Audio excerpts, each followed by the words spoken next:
ರವಿ, ನಮ್ಮ ಇನ್ಕಮ್ ನಾವು ಮಾಡೋ ಇನ್ವೆಸ್ಟ್ಮೆಂಟ್ಗಿಂತ ಜಾಸ್ತಿ ಇರಬೇಕು. ಹಾಗೆ ನಾವು ಮಾಡೋ ಪ್ರಮೋಷನ್ಸ್, ಅಡ್ವರ್ಟೈಸ್ಮೆಂಟ್ಸ್ ಇದನ್ನೆಲ್ಲ ನಾವು ಕ್ಯಾಲ್ಕುಲೇಟ್ ಮಾಡಬೇಕಾಗತ್ತೆ. ಅಷ್ಟೇ ಅಲ್ಲ, ಅಷ್ಟೆಲ್ಲ ಮಾಡಿ ನಾವು ಎಷ್ಟು ಸೇಲ್ ಮಾಡ್ತಿದ್ದೀವಿ, ಅಷ್ಟು ಸೇಲ್ ಮಾಡಿದಕ್ಕೆ ಎಷ್ಟು ಲಾಭ ಬಂತು, ಇದೆಲ್ಲ ತುಂಬ ಇಂಪಾರ್ಟೆಂಟ್ ಆಗುತ್ತೆ. ಕರೆಕ್ಟ್ ಬಂಗಾರಿ. ಇಲ್ಲಿ ನೋಡು, ನೀನು ಹೇಳಿದ್ದೆಲ್ಲ ರೆಡಿ ಆಗಿದೆ. ಇದು ನಮ್ಮ ಕಾಸ್ಟಿಂಗ್ ಲಿಸ್ಟ್. ಪರ್ಫೆಕ್ಟ್ ರವಿ, ತುಂಬ ಚೆನ್ನಾಗಿದೆ.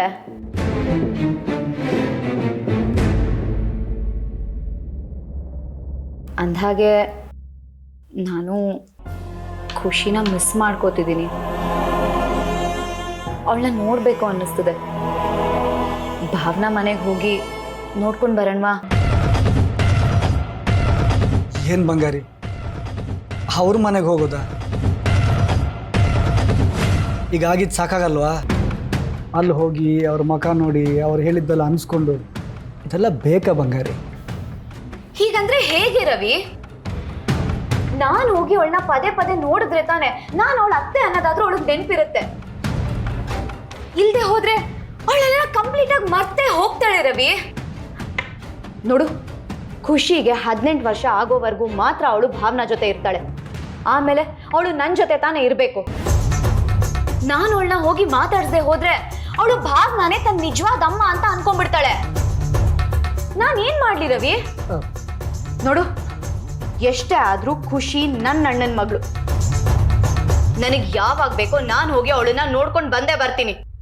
ವೀಕ್ಲಿ ಒನ್ಸ್ ಆದ್ರೂ ನಾನು ಅವಳನ್ನ ಅಟ್ ಎನಿ ಕಾಸ್ಟ್ ನೋಡ್ಲೇಬೇಕು. ಬಂಗಾರಿ, ನೀನು ತಲೆ ಕೆಡಿಸ್ಕೋಬೇಡ. ಇಲ್ಲ ರವಿ, ನಿನಗೆ ಗೊತ್ತಾಗಲ್ಲ. ನಾನು ಖುಷಿನ ಎಷ್ಟು ಮಿಸ್ ಮಾಡ್ಕೋತಿದ್ದೀನಿ ಗೊತ್ತಾ?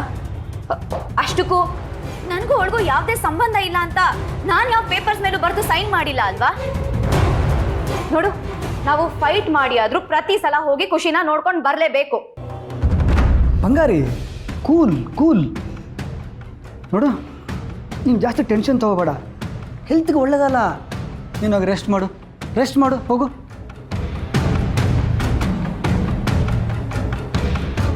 ಚಿನ್ನ ಸಾವು ಮಾರ, ಇವಳ್ಯಾಕೆ ಆ ಮಗು ಭೂತ ಮೆಟ್ಕೊಂಡಿರೋ ಥರ ಆಡ್ತಿದ್ದಾಳೆ. ಇದನ್ನು ಹೀಗೆ ಬಿಡಬಾರ್ದು.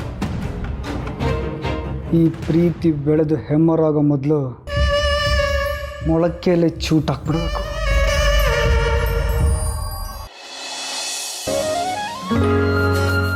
ಅಪ್ಪ, ಅಮ್ಮ, ಸಿಂಚು,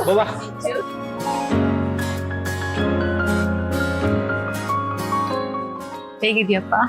ನೀನ್ ಚೆನ್ನಾಗಿದ್ಯಲ್ಲ? ನಿಮ್ಮೆಲ್ಲರಿಗೂ ಒಂದು ಗುಡ್ ನ್ಯೂಸ್ ಇದೆ.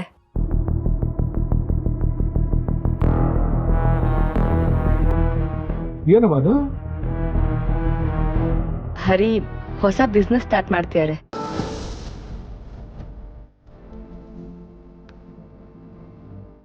ಅದೇಂದ್ರೆ ನನಗೆ ತುಂಬಾ ಸಂತೋಷ ಆಗ್ತಾ ಇದೆ. ಥ್ಯಾಂಕ್ ಯು ಅತ್ತೆ, ಎಲ್ಲ ನಿಮ್ಮ ಆಶೀರ್ವಾದ. ಅಂತೂ ಇಂತೂ ಏನಾದ್ರೂ ಮಾಡ್ಬೇಕು ಅಂತ ಅನ್ನಿಸ್ತಲ್ಲ. ಜೀವನದಲ್ಲಿ ಛಲ ಇರ್ಬೇಕು ಕಣವ, ಆಗ್ಲೇ ದೇವ್ರು ನಮ್ಮ ಕೈ ಹಿಡಿಯೋದು. ಅದೇಂದ್ರೆ ನಿಮ್ಮಲ್ಲಿ ನಿಮಗೆ ದೇವ್ರು ಒಳ್ಳೇದು ಮಾಡ್ತಾರೆ. ಅಪ್ಪ, ಇಲ್ಲೇ ವಿಶ್ ಮಾಡೋದಲ್ಲ, ನಾಳೆ ಕುಟುಂಬ ಸಮೇತರಾಗಿ ಬಂದು ಆಶೀರ್ವಾದ ಮಾಡಬೇಕು. ನೀವೇ ಚೀಫ್ ಗೆಸ್ಟು, ಇನಾಗ್ರೇಷನ್ ನೀವೇ ಮಾಡಬೇಕು. ಆಯ್ತು ಕಣವ. ಅಪ್ಪ ಬಾ.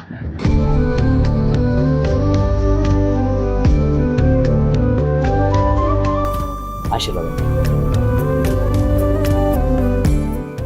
ಒಳ್ಳೇದಾಗ್ಲಪ್ಪ. ದಯವಿಟ್ಟು ಎಲ್ಲರೂ ತಪ್ಪದೆ ಬರಬೇಕು ಪ್ಲೀಸ್. ಬರ್ಮ, ಬರ್ದೆ ಎಲ್ಲಿ ಹೋಗೋಣ? ಏನೋ ನನ್ನ ಮಗಳ ಜೀವನ ಹಾಳಾಯ್ತಲ್ಲ ಅನ್ನೋ ಬೇಸರದಲ್ಲಿ ಒಂದೆರಡು ಮಾತು ಹೆಚ್ಚಿಗೆ ಆಡಿರ್ಬೋದು. ಅದನ್ನೆಲ್ಲ ಮನ್ಸಿಗೆ ಇಟ್ಕೋಬೇಡಿ. ಹೇಳಿದ್ರೆ ಇನ್ಮೇಲೆ ದೇವ್ರು ನಿಮ್ಗೆ ಒಳ್ಳೇದು ಮಾಡ್ತಾನೆ. ಇಲ್ಲ ಮಾವ, ನೀವು ನನ್ನ ತಂದೆ ಸಮಾನ. ನೀವೇನೇ ಹೇಳಿದ್ರು ನಮ್ಮ ಒಳ್ಳೇದಕ್ಕೆ ಅಲ್ವಾ? ಅಜ್ಜಿ, ನೀವು ಬರಬೇಕು. ಬರ್ದೇ ಇರ್ತೀನ ಕಣವ, ಖಂಡಿತ ಬರ್ತೀನಿ. ಕೇದ್ರೆ ಹೊಲ ಮಾಡಿದ್ರೆ ಮನೆ ಅನ್ನೋ ಹಾಗೆ ಗಂಡಸಾದವನು ಏನಾದ್ರು ಕೆಲಸ ಮಾಡಬೇಕು ಕಲ. ಇನ್ಮೇಲಾದರೂ ನನ್ನ ಮೊಮ್ಮಗಳನ್ನ ಸಂತಾಗಿ ನೋಡ್ಕೊ, ತಿಳಿತಾ? ನೋಡಿ, ನೀವೆಲ್ಲರೂ ನನ್ನ ಕ್ಷಮಿಸ್ಬೇಕು. ಇವಳನ್ನು ನೀವು ತುಂಬ ಚೆನ್ನಾಗಿ ನೋಡ್ಕೊಂಡಿದ್ರಿ. ನಾನು ಮದುವೆ ಮಾಡಿಕೊಂಡೆ. ನನ್ನಿಂದಾಗಿ ಇವಳು ತುಂಬ ಕಷ್ಟಪಟ್ಟಳು. ಆದರೆ ಇನ್ನು ಮುಂದೆ ಇವಳು ಯಾವುದೇ ಥರದ ಕಷ್ಟಪಡಲ್ಲ, ಅಷ್ಟು ಚೆನ್ನಾಗಿ ನೋಡ್ಕೋತೀನಿ.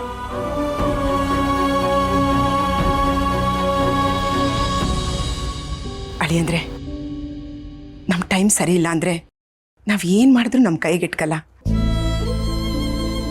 ಕಾಲ ಕೂಡು ಬಂದರೆ ನಾವು ಅಂದ್ಕೊಳ್ದೇನೆ ಎಲ್ಲ ನಡೆದೋಗುತ್ತೆ. ಖಂಡಿತ ನಿಮ್ಗೆ ಇನ್ಮೇಲೆ ಒಳ್ಳೇದಾಗುತ್ತೆ.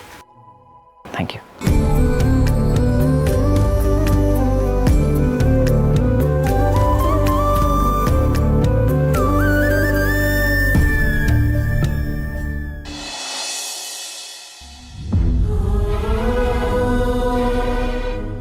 ನೋಡು ವಿಶ್ವ, ಆಗಿದ್ದಾಗೋಯ್ತು. ಇನ್ಮೇಲೆ ಅದು ಸರಿಯಾಗಿರೋದನ್ನ ಕಲ್ತ್ಕೋ. ತಿರ್ಗಾ ಹಳೇದನ್ನೇ ಮುಂದುವರ್ಸಿದ್ರೆ ನಾನಂತೂ ಸುಮ್ಮನೆ ಇರಲ್ಲ. ನೀನು ಈ ಮನೆ ಮಗ, ಈ ಮನೆಗೆ ಆಧಾರ. ನೀನೇ ಹೀಗೆ ನಡ್ಕೊಂಡ್ರೆ ಹೇಗೆ? ನೋಡು, ಹಳೇದನ್ನ ಯಾವುದನ್ನು ನೆನಪು ಮಾಡ್ಕೋಬೇಡ, ಮತ್ತೆ ಹಳೆ ದಾರಿಗೆ ಹೋಗ್ಬೇಡ. ನಿನ್ನ ಹಣೆ ಬರದಲ್ಲಿ ಇಲ್ದಿರೋ ಪ್ರೀತಿಯನ್ನ ಪಡ್ಕೊಳ್ಳೋ ವ್ಯರ್ಥ ಪ್ರಯತ್ನ ಮಾಡಕ್ ಹೋಗ್ಬೇಡ. ಅವಳು ಅಲ್ಲಿ ಹೇಗೆ ಸುಖವಾಗಿದ್ದಾಳೋ ನೀನು ಇಲ್ಲಿ ಸುಖವಾಗಿದ್ಬಿಡು. ನೀನು ಹೀಗೆಲ್ಲ ಮಾಡೋದ್ರಿಂದ ಅದನ್ನೆಲ್ಲ ನೋಡ್ಕೊಂಡಿರೋ ಶಕ್ತಿ ನಮ್ಗಿಲ್ಲ ಕಣೋ. ಈ ವಂಶದ ಮರ್ಯಾದೆ ಕಾಪಾಡಬೇಕಾಗಿರೋ ನೀನ್ ಕಣೋ. ನೀನೇ ಹೀಗೆ ಮಾಡಿದ್ರೆ ಹೇಗೋ? ಹೆಸರಿಲ್ದಿರೋ ಪ್ರೀತಿಗೋಸ್ಕರ ಈ ವಂಶದ ಹೆಸರನ್ನ ಹಾಳು ಮಾಡಬೇಡ. ನಿಮ್ಮ ಅಪ್ಪನಿಗೆ ನೀನು ಕುಡಿಯೋ ವಿಷಯ ಗೊತ್ತಾಗಿದೆ.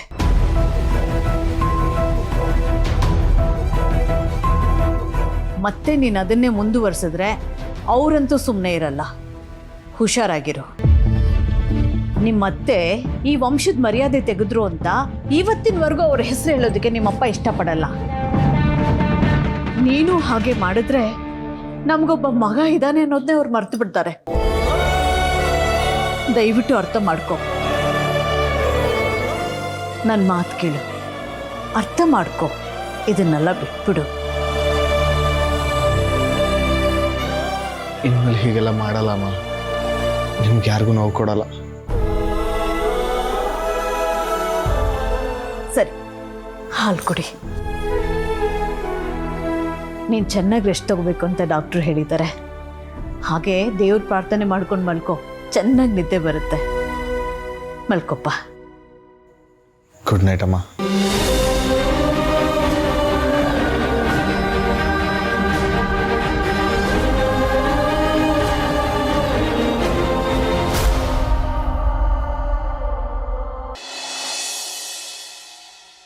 ಅಮ್ಮ, ಇವತ್ತೇನಮ್ಮ ವಿಶೇಷ? ಬೆಳಗಿನ ಊಟಕ್ಕೆ ಕರೆದಿರೋದು? ಸಂತು, ಹರೀಶ ಎಲ್ರಿಗೂ ಏನೋ ಶುಭ ಸುದ್ದಿ ಹೇಳಬೇಕು ಅಂತಿದ್ದಾನೆ. ಅದಕ್ಕೆ ಇವತ್ತು ಅವನಿಗೋಸ್ಕರ ಬೆಳದಿಂಗಳ ಊಟ. ಓಹೋ, ಹೌದಾ? ಏನೋ ಅದು? ಬೇಗ ಹೇಳೋ ಹರಿ. ಓಕೆ, ಫಸ್ಟ್ ಆಫ್ ಆಲ್ ನೀವೆಲ್ಲರೂ ಬಂದಿರೋದಕ್ಕೆ ತುಂಬ ಥ್ಯಾಂಕ್ಸ್.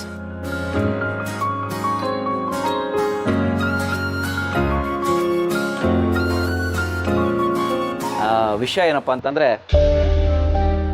ನಾಳೆ ನಮ್ಮ ಫರ್ನಿಚರ್ ಶಾಪ್ದು ಓಪನಿಂಗ್ ಸೆರೆಮನಿ ಇಟ್ಕೊಂಡಿದ್ದೀವಿ. ಅದಕ್ಕೆ ನಿಮ್ಮನ್ನೆಲ್ಲರನ್ನೂ ಇನ್ವೈಟ್ ಮಾಡೋದಕ್ಕೆ ಈ ಬೆಳದಿನ ಊಟ. ನೀವೆಲ್ಲರೂ ದಯಮಾಡಿ ತಪ್ಪದೆ ನಾಳೆ ಬರಲೇಬೇಕು.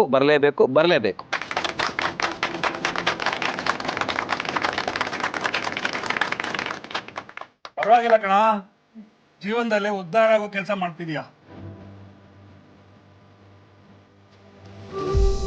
ಹರೀಶ, ನನ್ಗಂತೂ ತುಂಬಾ ಖುಷಿ ಆಯ್ತು ಕಣ. ನಿಂಗೆ ಒಳ್ಳೇದಾಗ್ಲಿ. ಥ್ಯಾಂಕ್ಸ್ ಅದಕ್ಕೆ. ಹರೀಶ, ನೀನು ಕೆಲಸ ಮಾಡೋ ಹಾಗಾಯ್ತು ನೋಡು. ಲಕ್ಷ್ಮಿ ಮಾಡಿದ ಪೂಜಾ ಫಲ ಕೊಡೋದು.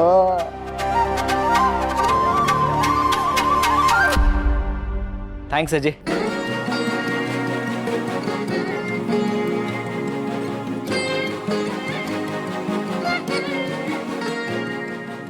ಅಬ್ಬಾ, ಈಗ ನನ್ನ ಮನಸ್ಸಿಗೆ ಸಮಾಧಾನ ಆಗ್ತಿದೆ. ರಿಟೈರ್ಮೆಂಟ್ ಆಗೋಕ್ಕೆ ಹರೀಶ್ ಒಂದು ದಾರಿ ಆಗ್ತಿದೆ ಅನ್ನೋದೇ ಖುಷಿ.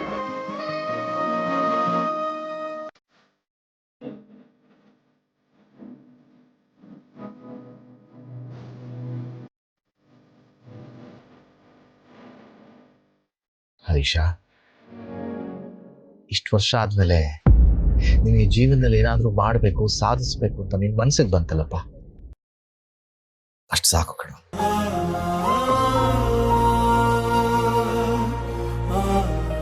ನಂಗೆ ತುಂಬಾ ಸಂತೋಷ ಆಗ್ತಾ ಇದೆ.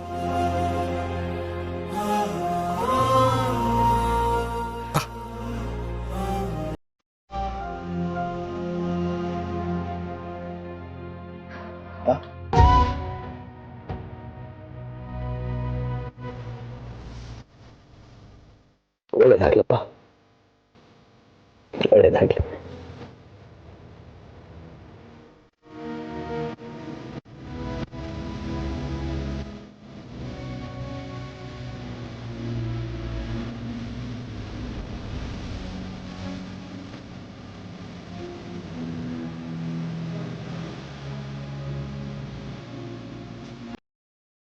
ಎಮೋಷನಲ್ ಸೀನ್ ದಿನ ಎಲ್ಲರ ಕೈಗೂ ಬಯಸ್ಕೊತಿದ್ದ, ಈಗ ಎಲ್ಲರ ಕಣ್ಣಲ್ಲೂ ನೀರು ಹಾಕ್ತಿದ್ದ.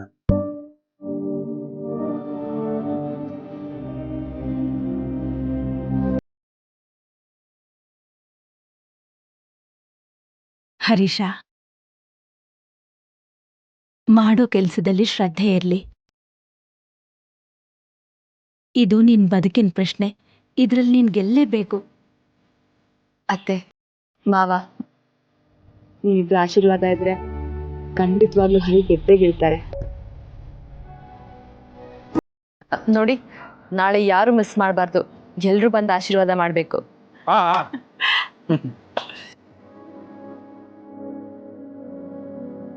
ನಮ್ ಹರಿ ಕೆಲಸ ಶುರು ಮಾಡ್ತಿದ್ದಾನೆ ಅಂದಮೇಲೆ ನಾವು ಬರ್ದೇ ಇರಕ್ಕಾಗತ್ತಾ? ನಾವೆಲ್ಲರೂ ಖಂಡಿತ ಬಂದೇ ಬರ್ತೀವಿ. Thank you.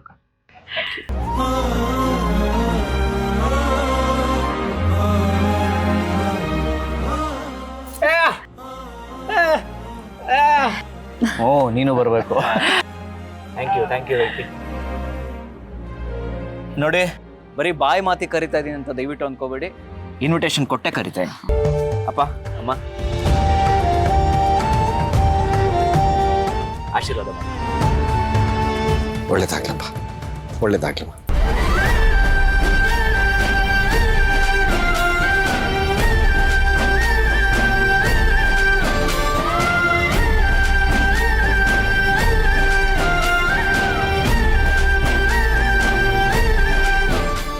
ಓಕೆ. ಹಾ,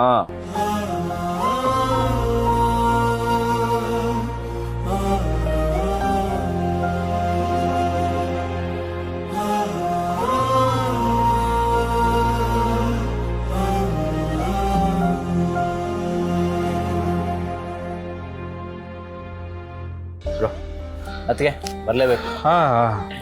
ಆಶೀರ್ವಾದ ಸಾಕು ಬಿಡ, ಜಾಸ್ತಿ ಡೌ ಮಾಡ್ಬಿಡ. ಬರೋ. ಪರವಾಗಿಲ್ಲ ಕಣ, ಚಿಕ್ಕದಾಗೇನೋ ಮಾಡ್ತೀಯ ಅನ್ಕೊಂಡೆ, ದೊಡ್ಡದಾಗೆ ಏನೋ ಮಾಡ್ತಿದ್ಯಾ. ಆದರೂ ಇನ್ವಿಟೇಷನ್ ಕಾರ್ಡ್ಗೆಲ್ಲ ಇನ್ವೆಸ್ಟ್ ಮಾಡೋ ಬದಲು ಇದೇ ದುಡ್ಡು ನಿನ್ನ ಅಂಗಡಿಗೆ ಇನ್ವೆಸ್ಟ್ ಮಾಡೋದು ತಾನೆ. ರೀ, ಅದು ಹರೀಶನ್ ದುಡ್ಡು. ಅವ್ನು ಹೆಂಗ್ ಬೇಕಿದ್ರು ಖರ್ಚು ಮಾಡ್ಕೋತಾನೆ ಬಿಡ್ರಿ. ಅವನ ದುಡ್ಡಿಗೆ ನೀವು ಲೆಕ್ಕಾಚಾರ ಹಾಕೋದ್ ಬೇಡ. ಹರೀಶ, ಇನ್ವಿಟೇಷನ್ ಕಾರ್ಡ್ ಡಿಸೈನು ನಿಜವಾಗ್ಲೂ ಚೆನ್ನಾಗಿದೆ ಕಣ. Thank you. ಓಕೆ.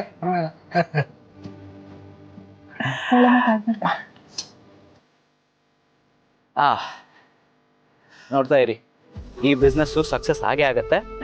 ಆಮೇಲೆ ಅಮ್ಮ ಆಸೆ ಪಟ್ಟ ಹಾಗೆ ಲಕ್ಷ್ಮೀ ನಿವಾಸ ಕಟ್ಟೋದೆ.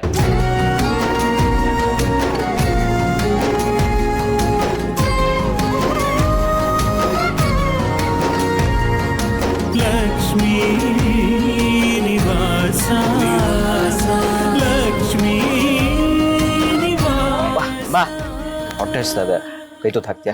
ಹೊಟ್ಟೆ ಹಸ್ತಾ ಇದೆ. ನಮ್ಮ ಮನೆಯಲ್ಲಿ ನಿತ್ಯ ಒಲುಮೆ ಶ್ರಾವಣ, ಎಂದು ಸೋಲದು ತುಂಬು ಮನೆಯ ಜೀವನ. ಮುನಿಸಿನಲು ಮುದವ ಕಾಣೋ ಸಂಭ್ರಮ, ಮನಸ್ಸುಗಳು ಸೊಬಗಾಗಿ ಸಂಗಮ ಪ್ರೇಮಕ್ಕೆ ತಾಯಿ ಮಡಿಲು ಕ್ಷೇಮಕ್ಕೆ ತಂದೆ ಹೆಗಲು ಸಿರಿಯಾಗಿದೆ ಸೊಗಸಾಗಿದೆ ಸ್ವರ್ಗವಾಗಿದೆ.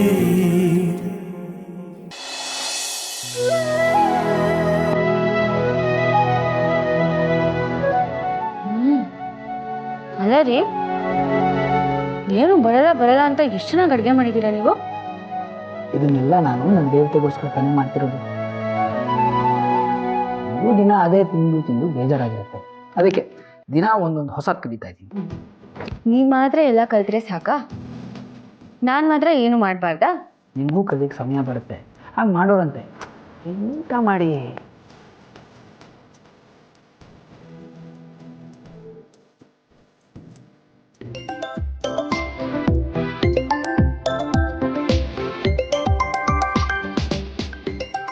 ಜಿ, ಹರೀಶಣ್ಣ ಕಾಲ್ ಮಾಡ್ತಿದ್ದಾನೆ. ರಿಸೀವ್ ಮಾಡಿ ಮಾತಾಡಿ. ಏನು ಅಣ್ಣ ಇಷ್ಟೊತ್ತಲ್ಲಿ ಕಾಲ್ ಮಾಡ್ಬಿಟ್ಟಿದ್ಯಾ? ಏನಾದರೂ ಗುಡ್ ನ್ಯೂಸಾ? ಹೇ ಬಜಾರಿ, ಕರೆಕ್ಟಾಗಿ ಗೆಸ್ ಮಾಡಿದ್ಯಲ್ಲೇ. ಹೌದು ಕಣೆ, ಗುಡ್ ನ್ಯೂಸ್ ಕೊಡೋಣ ಅಂತಾನೆ ನಿನಗೆ ಫೋನ್ ಮಾಡಿದ್ದೆ. ಏನು ಕೆಲ್ಸಕ್ಕೆ ಏನಾದ್ರು ಸೇರ್ಕೊಂಡ್ಯಾ?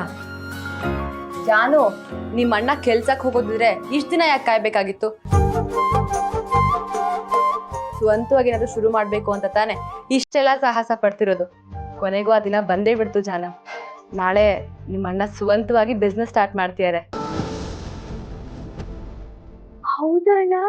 ನಿಜನಾ? ಹೌದು ಕಣೆ ಬಜಾರಿ, ನಾಳೆ ನಮ್ಮ ಫರ್ನಿಚರ್ ಅಂಗಡಿದು ಓಪನಿಂಗ್ ಇದೆ. ಅದಕ್ಕೆ ನಿನ್ನ ಮತ್ತೆ ಭಾವನ್ನ ಇನ್ವೈಟ್ ಮಾಡೋಣ ಅಂತ ಫೋನ್ ಮಾಡಿದೆ. ಸೂಪರ್ ಕಣೋ ಅಣ್ಣ. ನೀನು ಬಿಸ್ನೆಸ್ ಟೈಕೋನ್ ಆಗ್ತೀವಿ ಅಂದಾಗ ಸುಮ್ಮನೆ ಹೇಳ್ತಿದೇನೋ ಅನ್ಕೊಂಡೆ, ಅದೇ ನಿಜ ಅಂತ ಇವತ್ತು ಸಾಧಿಸ್ಬಿಟ್ಟೆ. ಇನ್ಮೇಲೆ ನಿನ್ನ ಮೀಟ್ ಮಾಡಬೇಕು ಅಂದರೆ ಅಪಾಯಿಂಟ್ಮೆಂಟ್ ತಗೋಬೇಕಾ?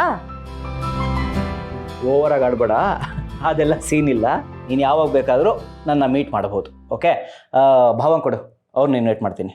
ನಿಮಿಷ ಹೇಳಿಕೊಟ್ಟೆ, ಮಾತಾಡ್ಬೇಕಂತೆ. ಹಲೋ, ಹೇಳಿ ಹರೀಶ್ ಅವರೇ. ಭಾವ ಅವರೇ, ನಾಳೆ ನನ್ನ ಫರ್ನಿಚರ್ ಅಂಗಡಿದು ಓಪನಿಂಗ್ ಇಟ್ಕೊಂಡಿದ್ದೀವಿ. ನೀವು ಜಾಹ್ನವಿ ತಪ್ಪದಿರ ಬರಬೇಕು. ವಾಟ್ಸಪ್ಪಲ್ಲಿ ಇನ್ವಿಟೇಷನ್ ಕಳಿಸ್ತೀನಿ. ಏನು ಅನ್ಕೋಬೇಡಿ, ಸ್ವಲ್ಪ ಟೈಮ್ ಇರಲಿಲ್ಲ, ಹಾಗಾಗಿ ಖುದ್ದಾಗಿ ಬಂದು ಭೇಟಿ ಮಾಡೋಕ್ಕಾಗಲಿಲ್ಲ. ನಿಮ್ಮನೆ ಫಂಕ್ಷನ್ ಅಂದಮೇಲೆ ಬರದೇ ಇರೋಕ್ಕಾಗತ್ತಾ? ಖಂಡಿತ. ಒಂದು ನಿಮಿಷ, ನಾನು ಹೇಳಿಕೊಟ್ಟೆ. ಹಾಂ, ಥ್ಯಾಂಕ್ ಯು.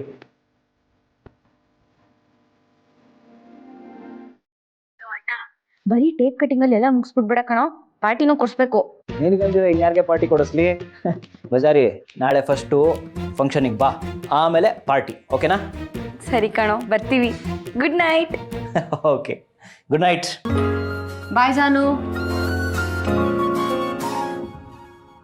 ರೀ, ಹರೀಶ್ ಅಣ್ಣ ಬಿಸ್ನೆಸ್ ಶುರು ಮಾಡ್ತಿದ್ದಾನೆ ಅಂದರೆ ನಂಗೆ ನಂಬಕ್ಕೆ ಆಗ್ತಿಲ್ಲ.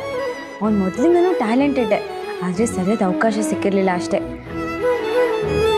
ಈಗ ಅವನೇ ಅವಕಾಶನ ಸೃಷ್ಟಿ ಮಾಡ್ಕೊಂಡಿದ್ದಾನೆ. ರೀ, ನಾಳೆ ನಾವಿಬ್ರು ಹೋಗೋಣವಾ? ಜಾನ್ವಿ ಅವರೇ, ನಾನು ಅದನ್ನೇ ನೋಡ್ತಾ ಇದ್ದೆ. ನಾಳೆ ಬೆಳಗಿನ ಸಂಜೆವರೆಗೂ ನಮ್ಮ ಮೀಟಿಂಗ್ಸ್ ಇವೆ. ಎಲ್ಲನೂ ಮುಗಿಸೋಷ್ಟರಲ್ಲಿ ರಾತ್ರಿ ಆಗಿಬಿಡುತ್ತೆ. ನಮ್ಗೆ ಹೋಗೋಕ್ಕಾಗಲ್ಲ. ಹೋಗಲಿ, ನಾನಾದರೂ ಹೋಗಿ ಬರಲಾ?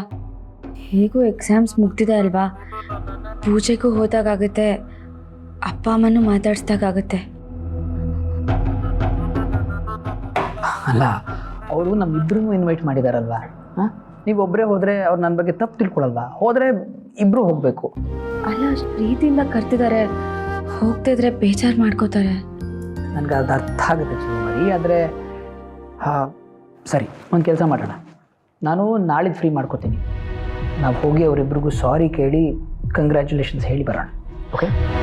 ಪಕ್ಕ ಅವತ್ತು ಮಿಸ್ ಮಾಡಲ್ಲ ತಾನೆ? ಪಕ್ಕ. ಈಗ ಊಟ ಮಾಡಿ.